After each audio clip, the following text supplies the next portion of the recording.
Indian election authorities have repeatedly claimed that the nation's electronic voting machines are tamper-proof. But in this video, security researchers demonstrate several ways that criminals could tamper with the machines to steal votes and change the outcome of elections. These attacks would be very difficult to detect, but they are actually quite simple. Probably 1 million people in India have the necessary skills. Imagine going to the polls and being given a ballot. After filling it out, you are shown a brand new electronic voting machine that consists of a large box with a curtain. There is a man behind the curtain, and when you approach, he snatches your ballot. He then shreds it into pieces and tells you you have voted. When the polls close and counting time comes, the man behind the curtain hands over a piece of paper on which he has kept an honest count, or so he claims. Electronic voting machines are no more trustworthy than a stranger behind a curtain.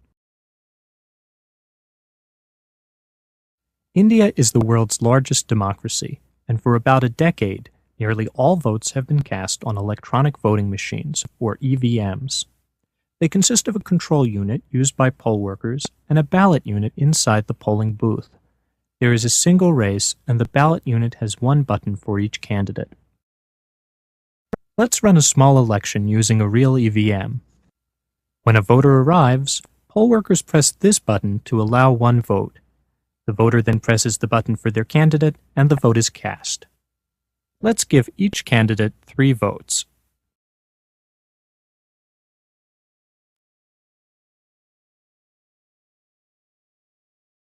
Later, the votes are read from the EVM during a public counting session.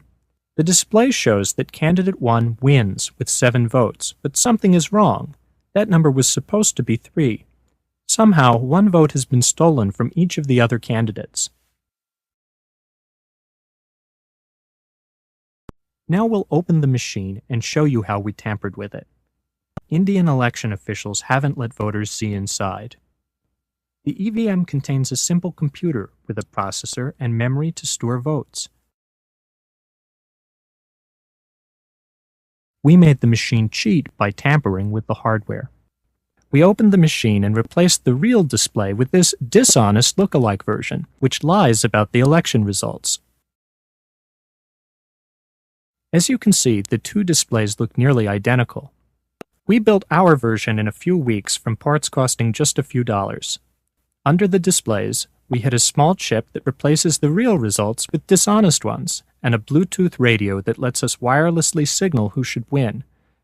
Criminals could install a dishonest display at any time before the votes are counted, possibly years before the election. Here's a second way criminals could cheat. They could also change votes while the machines are stored between the election and the public counting session. To prove this, we built a small vote-stealing tool. It has a dial to select the winning candidate, and it clips directly to the memory chips that store the votes in the EVM. The attacker just attaches it momentarily, and it rewrites the votes. This attack leaves no traces and makes sure our favorite candidate wins. Another alarming problem is that the software that counts the votes is stored in chips that are designed so that the software cannot be read back out. This means not even the Election Commission of India, India's highest election authority, can verify that the correct software is in the EVMs. Yet the software in the chips could be dishonest, or the real chips could be replaced by dishonest lookalikes, and nobody could tell. Meanwhile, experts for the Election Commission of India seem to think that the fact that nobody can verify the software actually makes the EVMs more secure. Program itself is frozen. It cannot be entered. It cannot be read. Even the BEL and ECL cannot read what is in the program. Remember the man behind the curtain? What if that unreadable code is dishonest? Indian elections employ safeguards against fraud, but this does not prevent our attacks. One safeguard is that poll workers perform a small mock election to test the machines before voting starts. However, it would be easy to program a dishonest machine so that it cheats only after hundreds of votes are cast. Everything would seem normal during the mock election, but the real election results would be dishonest. Another safeguard is that election officials place seals on various parts of the machine. Yet these seals are easy to tamper with. Most consist of a sticker or a piece of string and some red wax.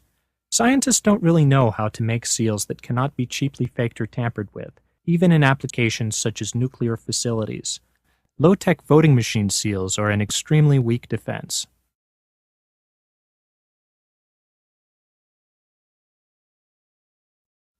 People also point out that the order of the candidates is not determined until a few weeks before voting. This is believed to limit the amount of time an attacker has to manipulate the machines. But remember the Bluetooth radio on our dishonest display? Either at the polling stations or at the counting session, a mobile phone with a special application can be used to tell the display which candidate should win.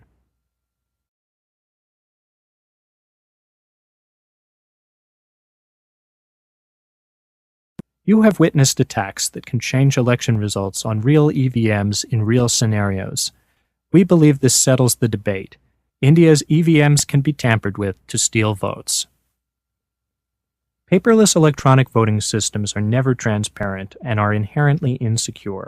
The use of paperless EVMs has been discontinued in California, Florida, Ireland, the Netherlands, and Germany. India would be wise to follow suit.